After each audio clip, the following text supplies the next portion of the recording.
So back பெயினை நீங்க ignore பண்ணிட்டே இருக்கீங்களா? உங்களோட ஸ்பைன் வந்து ப்ராப்பர் ஹெல்த்தியா இல்லைன்னு நினைக்கிறீங்களா? உங்களுக்கு தான் இந்த வீடியோ.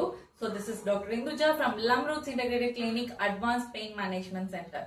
ஸோ மெயினா வந்து நம்மளோட பேக் பெயினுக்கு நிறைய விதமான ரீசன்ஸ் இருக்குங்க. கான்ஸ்டிபேஷனா இருக்கலாம், இல்ல ப்ராப்பர் பொசிஷனிங்கா இல்லாம இருக்கலாம், ஸ்பைன்ல மிஸ்அலைன்மெண்ட் இருக்கலாம், இந்த மாதிரி நிறைய ரீசன்ஸ் இருக்கு. ஸோ மெயினா வந்துட்டு இந்த பேக் பெயினை ஸ்பைன் மிஸ்அலைன்மெண்ட்னால தான் வந்து ரீசன் பண்றாங்க.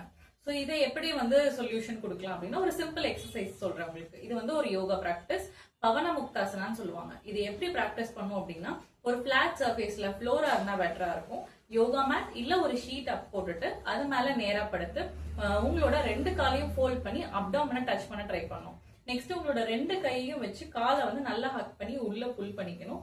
அதுக்கப்புறம் நல்லா இந்த பொசிஷன் ஸ்டேபிள் ஆகி உங்களோட லம்பார் பேக் போன் வந்து தரையை டச் பண்ணதுக்கு அப்புறமா உங்களோட நெக்கை லிஃப்ட் பண்ணி நீஸை வந்து டச் பண்ண ட்ரை பண்ணணும். ஸோ இப்படி இந்த பொசிஷனை வந்து 5 to 10 கவுண்ட்ஸ் நீங்க மெயின்டைன் பண்ணி அதுக்கப்புறம் ரிலாக்ஸ் பண்றது மூலமா கண்டிப்பா உங்களோட ஸ்பைன் ஹெல்த் வந்து இம்ப்ரூவ் ஆகும். இதை கன்சிஸ்டன்டா டெய்லி ப்ராக்டிஸ் பண்ணுங்க. அண்ட் ஆல்சோ உங்களோட பேக் பெயின்லயும் நீங்க ரிலீஃப் வந்து பாப்பீங்க. Thank you all.